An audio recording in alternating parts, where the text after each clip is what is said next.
हाँ, राम मंदिर प्राण प्रतिष्ठा ने एक माहौल बना दिया है देश में। माहौल पूरे देश में बन गया है। आप जहां भी जाइए राम राम, जय सिया राम। वो मंदिर बीजेपी का नहीं है, ये विपक्ष को भी सोचना चाहिए था, जो विपक्ष ने नहीं सोचा। राम मंदिर इस देश का है। इस बार राम मंदिर एक बहुत बड़ा मुद्दा था और राम मंदिर बन चुका है। तो बीजेपी का आगे का विजन क्या होगा? क्योंकि बीजेपी गिनाएगी कि हमने 370 हटाया है, हमने राम मंदिर बनाया है। बीजेपी 400 पार का नारा लगा रही है, तो ये कितना प्रैक्टिकल है? इस तरीके से बीजेपी ने 303 का आंकड़ा 2019 में छुआ था, तो उस आंकड़े तक तो बीजेपी जा रही है। नमस्कार, आदाब। मैं हूं आपके साथ इमरान अंसारी और मेरे साथ हैं सीनियर एंकर अभिषेक विजय। आज हम चर्चा करने वाले हैं लोकसभा चुनाव में। जैसे जैसे लोकसभा चुनाव नजदीक आ रहे हैं, वैसे वैसे सभी पार्टियां अपनी जीत का दावा कर रही हैं। एक तरफ भारतीय जनता पार्टी 400 पार का नारा लगा रही है, तो वहीं दूसरी तरफ कांग्रेस पार्टी भी जीत की कोशिश पूरी कर रही है। तो चलिए जानते हैं इन सबके दावों में कितना दम है। सर, जैसे लोकसभा चुनाव नजदीक आ रहे हैं और बीजेपी 400 पार का नारा लगा रही है, तो ये कितना प्रैक्टिकल है? इमरान, देखिए, 400 सीट जीतने का जो नारा दिया जा रहा है कि अब की बार 400 पार एनडीए, और बीजेपी अपने लिए 375 का टारगेट लेकर के चल रही है। तो इसके पीछे कारण है, क्योंकि बीजेपी के बारे में ये कहा जाता है कि ये जो भी रणनीति बनाती है, इसके पीछे स्ट्रैटेजी होती है, और स्ट्रैटेजी बहुत स्ट्रांग होती है। खास करके हिंदी पट्टी राज्यों में अगर आप आते हैं तो देखिए, यूपी में बहुत अच्छा पोजीशन रहा 2014 में, 2019 में कुछ सीटें घटी, लेकिन अब कहा जा रहा है कि राम मंदिर की प्राण प्रतिष्ठा के बाद वहां पे और बेहतर अब बीजेपी करेगी। उसके बाद आप बिहार आइए। बिहार में 2019 में नीतीश कुमार साथ थे और बहुत अच्छा किया एनडीए ने, 40 में से 39 सीटें जीत करके आए।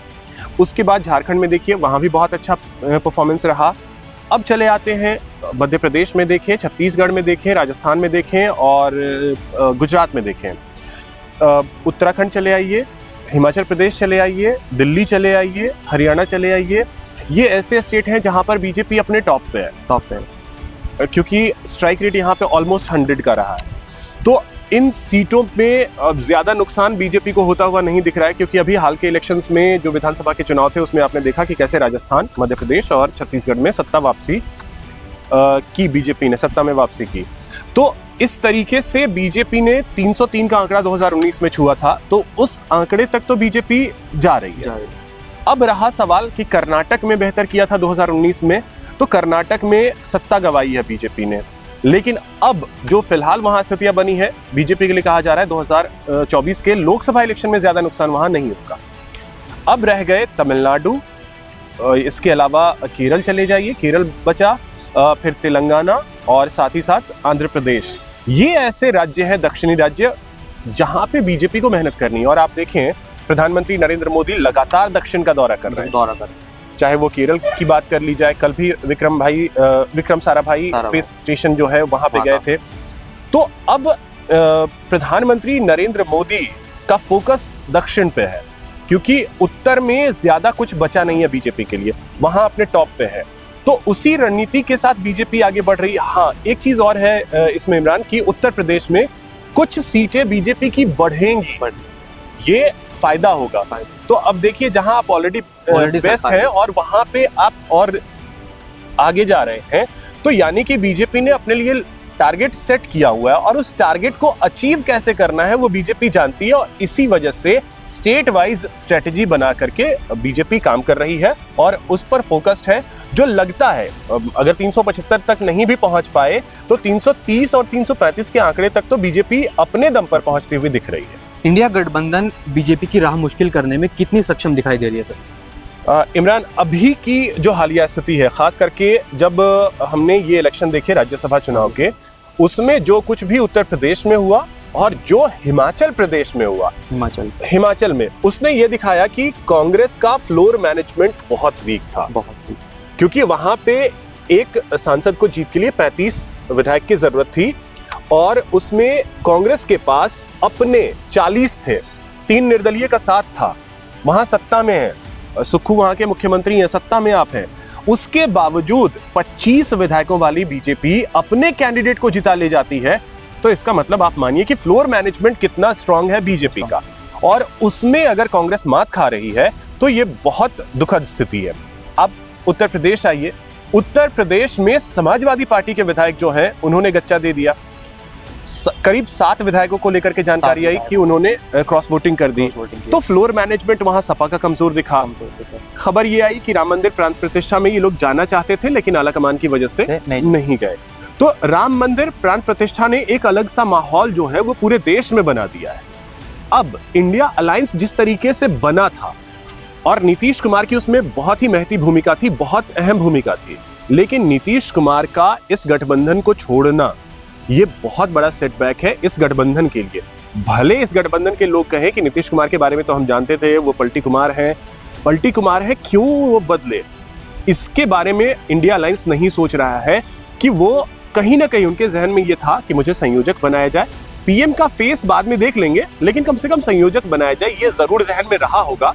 ऑब्वियसली है, इमरान जो मेहनत करता है, जो स्टार्टिंग करती है, स्ट्रेटेजी भी उन्हीं की थी कि एक सीट पे विपक्ष का एक उम्मीदवार होगा बीजेपी के कैंडिडेट के खिलाफ, ताकि विपक्ष का वोट जो है वो बटे नहीं।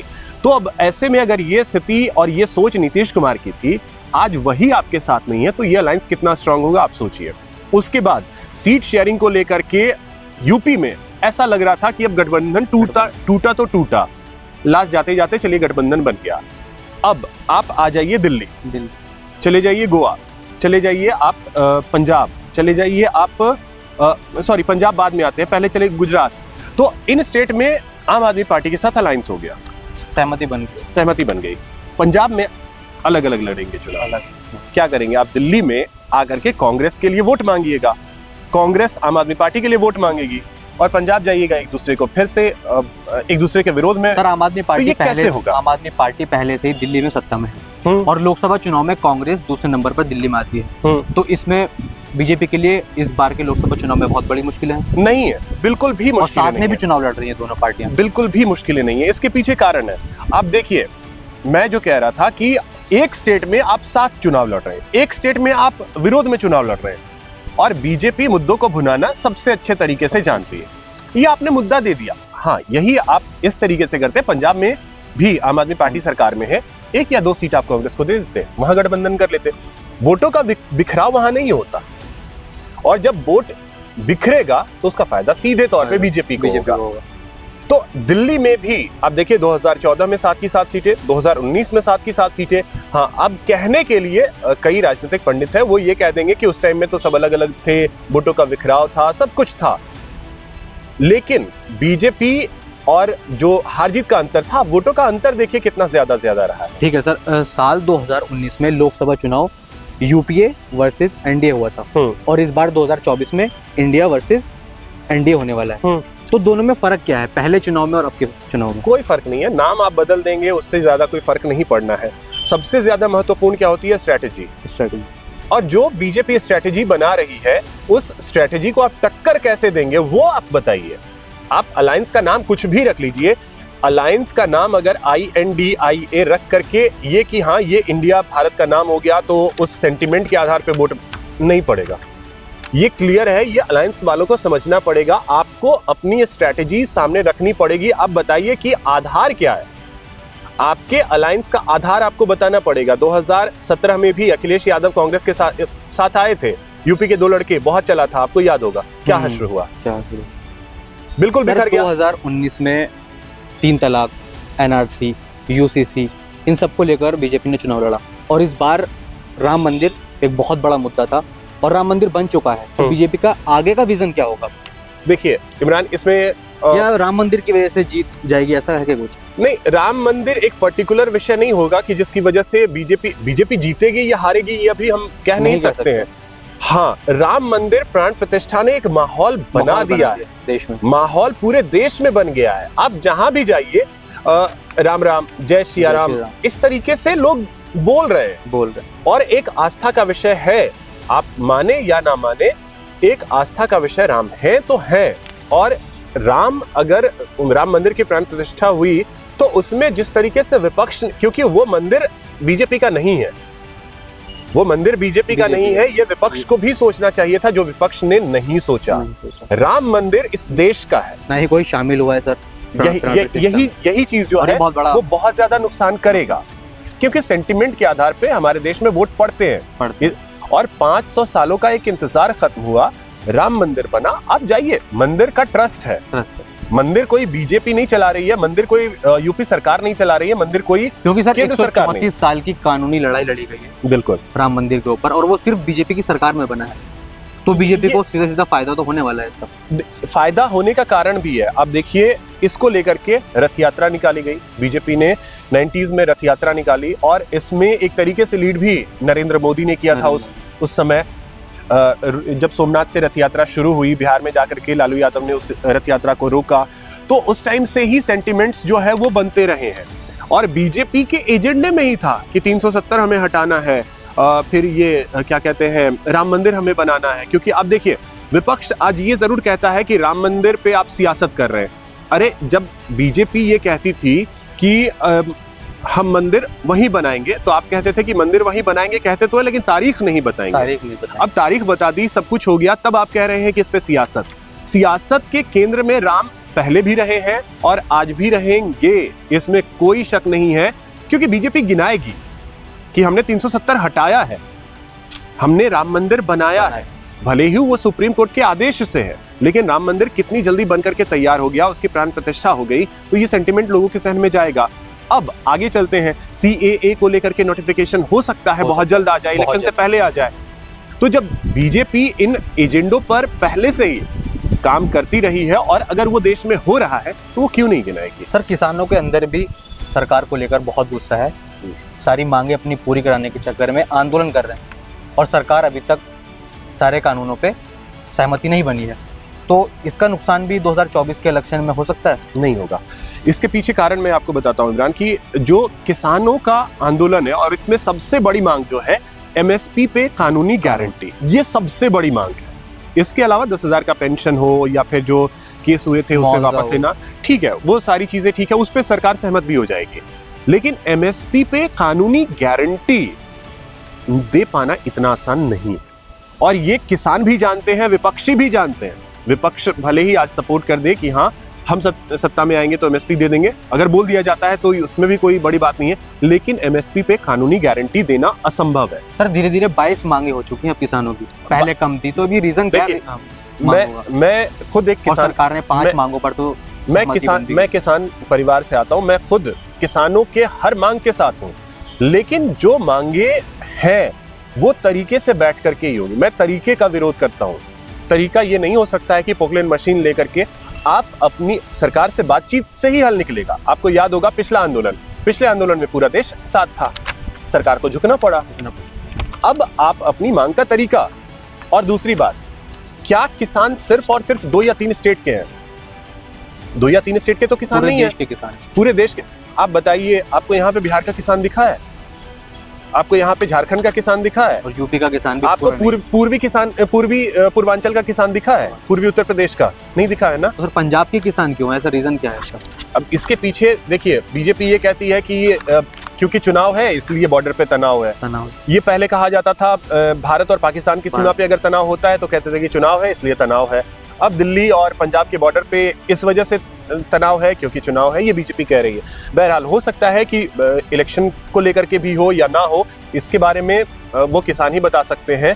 लेकिन मैं सिर्फ और सिर्फ इतना कहूंगा कि किसानों की मांग जो भी हो, सरकार को सुननी चाहिए, और इसमें तरीका, मैं हमेशा तरीके पे, हमारा देश लोकतांत्रिक है, हर किसी को अपनी आवाज उठाने का हक है, हर किसी को दिल्ली आने का भी हक है, लेकिन दिल्ली की व्यवस्था बनी रहे। दिल्ली हमारे देश की राजधानी है, और यहाँ की व्यवस्था बनी रहे, ये जिम्मेदारी हर एक नागरिक की है, चाहे वो आप हो, हम हो, किसान हो, सरकार हो, हर किसी की ये जिम्मेदारी है कि दिल्ली की व्यवस्था बनी रहे।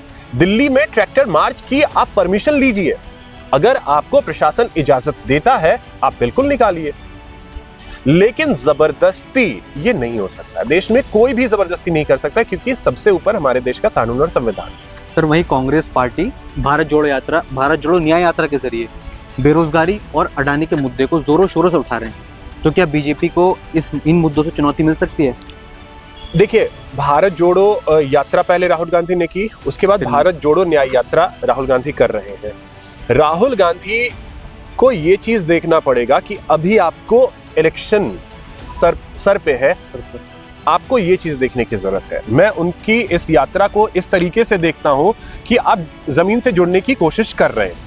ये अच्छी बात है, क्योंकि हिंदुस्तान गांव का देश है, और जब आप गांव में जाएंगे, कस्बों में जाएंगे, तब वहां की रियलिटी आपको पता चलेगी। और पिछले 5-6 महीने में जो इन्होंने यात्रा की है, तो ये चीजें उनके जहन में आई होंगी। अब बेरोजगारी एक बहुत बड़ा मुद्दा है, लेकिन उस मुद्दे उठा भी रहे हैं। बिल्कुल, और उठाना भी चाहिए। विपक्ष का काम है कि वो मुद्दे उठाइए। बिल्कुल, बेरोजगारी मुद्दा है तो उस मुद्दे को विपक्ष को उठाना चाहिए। उसके बाद महंगाई अगर मुद्दा है तो उस मुद्दे को उठाना चाहिए, क्योंकि विपक्ष की यही जिम्मेदारी होती है। आप मुद्दे उठाइए। अडानी के मुद्दे को लेकर के कितना है वो कर लें सियासत, क्योंकि अडानी या कोई और भी है, वो बिजनेसमैन है, किस तरीके से वो कर लीजिए, उसमें न मैं जाना चाहूंगा, कोई नहीं जाना चाहेगा। मैं एक बात कहता हूं कि जो भारत का एक आम नागरिक है, उसे कोई फर्क नहीं पड़ता कि अडानी क्या कर रहे हैं। उसे फर्क इस बात से पड़ता है कि मुझे रोजगार मिले। केंद्र सरकार ये कहती है हम स्वरोजगार की दिशा में आगे बढ़ना चाहते हैं, युवाओं को बढ़ाना चाहते हैं। स्वरोजगार भी अच्छी पहल है, लेकिन अगर किसी को रोजगार करना है तो उसे उसके लिए रोजगार उपलब्ध करवाना भी सरकार की जिम्मेदारी है। और ये मुद्दा अगर विपक्ष उठाती है तो बहुत अच्छी बात है, इसमें कहीं कोई दो राय नहीं। सर, उत्तर प्रदेश एक बहुत बड़ा राज्य माना जाता है, जहां पर उत्तर प्रदेश में जिसकी सरकार होती है वो एक बहुत बड़ी पार्टी कहलाई जाती है। अगर उत्तर प्रदेश में इंडिया गठबंधन एक साथ चुनाव लड़ते हैं, तो अगर वहाँ से बीजेपी को हरा दिया जाता है, तो क्या देश से बीजेपी को निकाला जा सकता है? अभी इतना आसान नहीं होगा। कितना दम है इस बात? नहीं, अभी इसमें कोई दम नहीं है, क्योंकि देखिए अलायंस जो बना है उसमें यूपी में बहुत सारी पार्टियां हैं, बहुत सारी। उत्तर प्रदेश में सिर्फ और सिर्फ अगर हम ये सोच लें कि सपा, कांग्रेस और बीजेपी इतने तक सीमित हो गया, तो नहीं। इसमें बसपा है। बसपा के पास अपने इंटैक्ट वोटर्स हैं, अपने वोटर्स, कोर वोटर्स। ठीक है, कोर वोटर्स जिसको कहते हैं। वो दुनिया इधर की उधर हो जाए, वो बसपा को ही वोट करेंगे। अब वो वोट अगर बिखरा तो फिर क्या होगा? सीधा फायदा बीजेपी को होगा।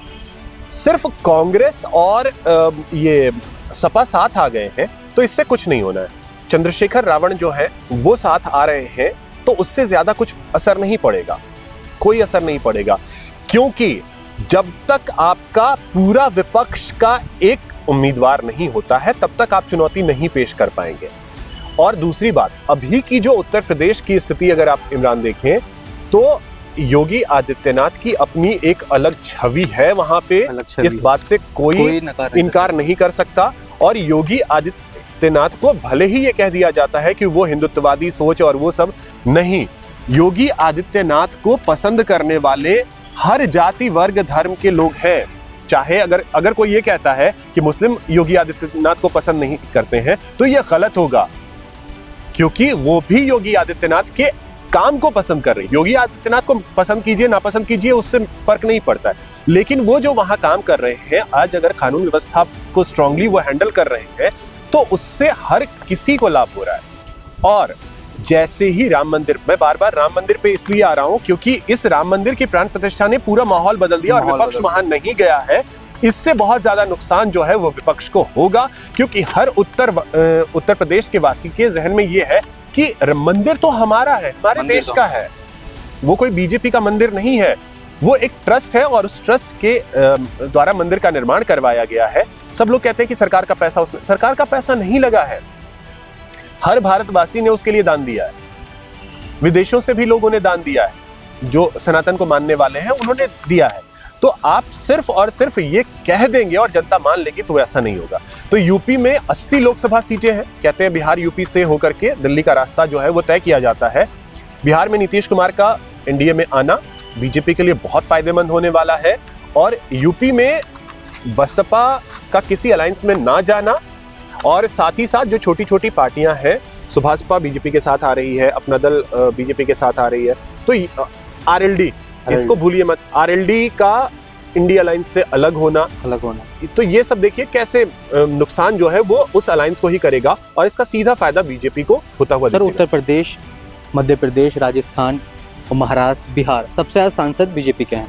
उसके बाद साउथ में लगभग बीजेपी गायब है। तो 2024 के चुनाव में मोदी मैजिक क्या दिखाई देगा साउथ में? साउथ के लिए अभी थोड़ा सा वक्त लगेगा। बीजेपी वहां काम कर रही है। तो साउथ में आप देखिए केरल, तमिलनाडु और आंध्र प्रदेश, ये 3 राज्य हैं जहां पे हो सकता है उदय हो बीजेपी का। फिलहाल ये भी कह पाना अभी जल्दबाजी होगी। तेलंगाना में कुछ स्थिति जो है वो बेहतर होगी। कर्नाटक में पिछले इलेक्शन में भी बहुत अच्छा किया था बीजेपी ने, तो उस प्रदर्शन को अगर रिपीट भी बीजेपी कर लेती है तो बीजेपी के लिए बल्ले बल्ले वाली स्थिति होगी वहां पे। उसके अलावा अगर आप देखें तो दक्षिण में यही 3 से 4 राज्य बचते हैं, वहां पे कोशिश तो बीजेपी बहुत कर रही है। और इसी वजह से देखिए तमिल संगमम करके एक कार्यक्रम होता है वाराणसी में, उसकी शुरुआत करवाई गई। तो प्रधानमंत्री की एक ये कोशिश है, लक्षद्वीप गए प्रधानमंत्री, आपने देखा होगा कि कैसे तस्वीरें वायरल भी हुई थी। तो प्रधानमंत्री की एक कोशिश है कि दक्षिण को उत्तर से जोड़ो। जो अभी तक एक कनेक्शन जो है वो टूटा हुआ सा नजर आया है, तो वो कनेक्शन को जोड़ने की, तभी तमिल संगमम का कार्यक्रम जो है वो वाराणसी में होता है। तो प्रधानमंत्री की ये कोशिश जरूर है कि दक्षिण और उत्तर में कोई भेद ना रह जाए। कोई ऐसा नहीं कहे कि वो दक्षिण हो गया तो उसे भूल जाओ, वो उत्तर हो गया तो उससे क्या लेना देना। नहीं, एक जो गैप रहा है दक्षिण भारत और उत्तर भारत का, उस गैप को कैसे पाटा जाए, इसका प्रयास प्रधानमंत्री लगातार कर रहे हैं। हो सकता है 24 में उसका असर ज्यादा ना दिखे, 29 में दिखे, 34 में दिखे, भविष्य में वो असर दिखेगा। सर लास्ट क्वेश्चन है, भारत जोड़ो यात्रा और भारत जोड़ो न्याय यात्रा दोनों से 2024 के चुनाव में असर पड़ेगा? देखिए, कुछ असर पड़ेगा कुछ राज्यों में, जैसे भारत जोड़ो यात्रा का असर तेलंगाना में पड़ा, लेकिन उसका असर मध्य प्रदेश में नहीं दिखा, उसका असर छत्तीसगढ़ में नहीं दिखा, राजस्थान में नहीं दिखा। अब भारत जोड़ो न्याय यात्रा जो है वो मणिपुर से इसकी शुरुआत हुई थी और मुंबई में वो खत्म होनी है। तो अब देखिए उसमें अगर आप बंगाल में जाते हैं, नॉर्थ ईस्ट में फिलहाल कांग्रेस का एक बार फिर से उदय हो पाना अभी थोड़ा सा मुश्किल लग रहा है। पश्चिम बंगाल में टीएमसी ने दूरी बना ली, झारखंड में हेमंत सोरेन की सत्ता चली गई है, मतलब सत्ता में तो जेएमएम है लेकिन हेमंत सोरेन के लिए मुश्किलें पैदा हो गई है। तो उसके बाद आप बिहार आइए तो बिहार में नीतीश कुमार अलग हो चुके हैं। समाजवादी पार्टी के साथ बहुत मुश्किलों भरा एक दौर चला, उसके बाद जाकर के गठबंधन हुआ है। तो इन सब के बीच कई राजनीतिक पंडितों का यह कहना है कि कांग्रेस अगर अकेले मैदान में उतरती 2024 में तो शायद कांग्रेस के लिए ज्यादा बेहतर होता, क्योंकि बहुत बड़े रणनीतिकार है प्रशांत किशोर। उनकी एक बाइट भी मैं सुन रहा था, एक जगह उन्होंने ये बात भी कही कि कांग्रेस को रिवाइव अगर करना है तो उसको आज का नहीं बल्कि 10 साल बाद का प्लान लेकर के चलना होगा। क्योंकि बीजेपी को आप देखिए, जब 1980 में बीजेपी बनी थी, 84 में 2 सीटें आती हैं, और अगर उस समय बीजेपी ने हार मान लिया होता तो आज 303 सांसदों वाली बीजेपी नहीं होती। आपको लॉन्ग टर्म इन्वेस्ट करना पड़ेगा, लंबे वक्त के लिए सोचना पड़ेगा, और कांग्रेस को भी अभी नहीं, आगे 10 साल के बारे में सोचिए और वो रोड मैप तैयार करके उस दिशा में आपको आगे बढ़ना पड़ेगा। भारत जोड़ो न्याय यात्रा या भारत जोड़ो यात्रा, इसका कितना असर पड़ेगा? तो हो सकता है कि अभी 54 सांसद हैं शायद कांग्रेस के, 54 लगता है 2019 में जीत करके आए थे। हाँ, तो अब ये 54 से आप 70 तक जा सकते हैं, लेकिन ये नहीं होगा कि 54 से आप 254 चले जाएं। ये संभव नहीं, फर्क नहीं, ये संभव नहीं। आज के लिए इतना ही। ऐसी ही और वीडियोस देखने के लिए हमारे YouTube, Facebook और Instagram पेज को फॉलो कीजिए।